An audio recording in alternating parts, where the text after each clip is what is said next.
Divide by 7. I'm sorry, I have no tips whatsoever. I just don't.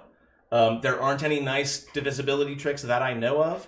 And at early levels, it's just memorize, and later on, it's just use a calculator, I guess.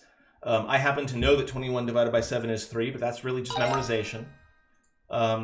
If nothing else, though, remember that you can always look at it from the other direction, right? You can always say, what do I have to multiply by 7 to get 63? And sometimes that'll jog your memory or something if you look at it the other way. For example, you know that if this is an even number, you're going to be multiplying by an even number. I don't know, there are little tips and tricks there, but for the most part, 7's a weird one.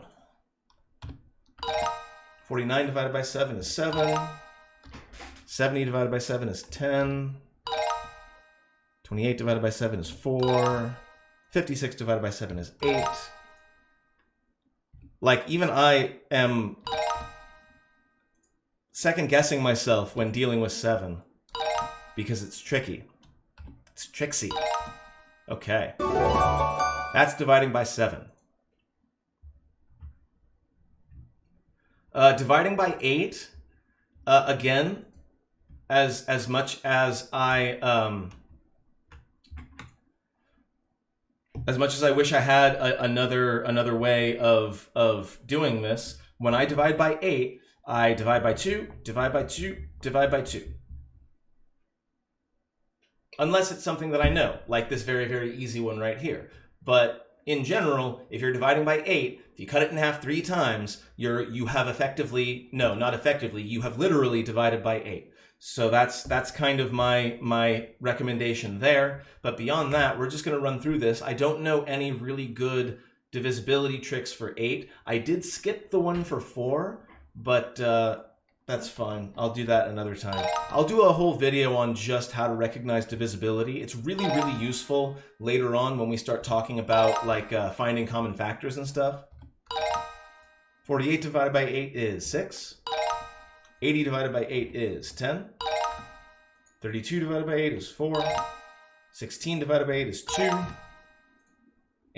72 divided by 8 is 9. And 8 times 8 is 64.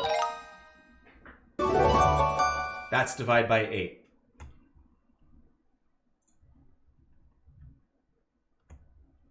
We got divide by 9 up next.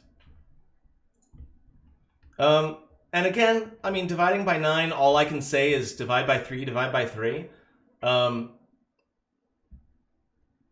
again, and since this might be a different video on YouTube, I'm going to mention it one more time. The way you can tell if a number is divisible by 9, okay? Let's say I have a number 2,571, and I want to know, is it divisible by 9? Divisible by 9, question mark. I add up the digits. 2 plus 5 is 7, plus 7 is 14, plus 1 is 15.